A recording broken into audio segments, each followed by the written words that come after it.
The U.S. presidential election is in its final days, and President Barack Obama is trying to fend off a strong challenge from his Republican rival, former Massachusetts governor and businessman Mitt Romney. And of course, to talk about this is Jim Malone, our national correspondent. Thank you so much for joining us. Sure. Tell me something.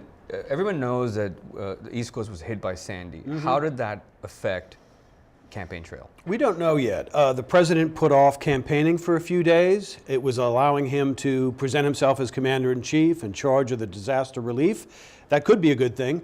Mitt Romney took a break, but now is back on the campaign trail. I think in the final days we'll know more about the impact of Sandy, and could it impact voting next week in some of these key states? Still too early to say.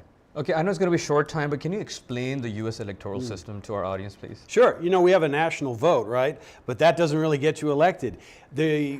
What gets you elected is the state-by-state tally of what we call electoral college votes.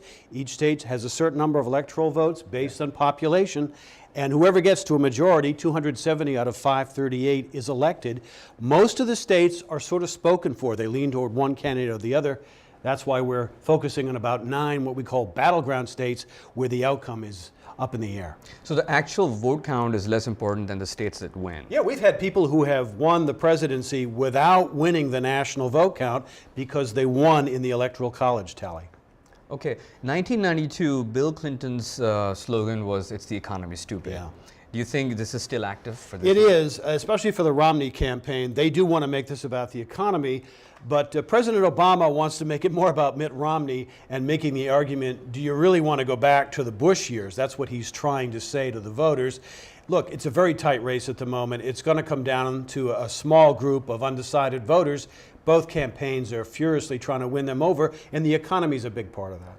So a little game playing, if you can. Compare and contrast Obama administration versus the possible Romney administration. Right. I think the big difference would be under Mr. Romney, much more emphasis on the private sector, away from government spending, cutting the budget, and probably some tax cuts.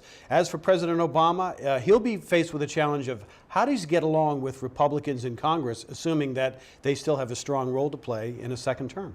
Okay. But before you leave, some of the critics have been saying that President Obama should have gone to the affected areas ASAP rather than wait for Wednesday.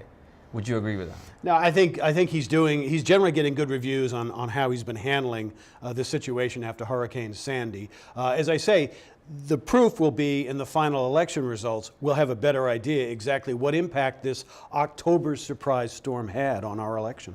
Fantastic. We'll stay tuned with you. Very good. Thank you so much for joining us. You bet, anytime. That was Jim Malone, VOA National correspondent.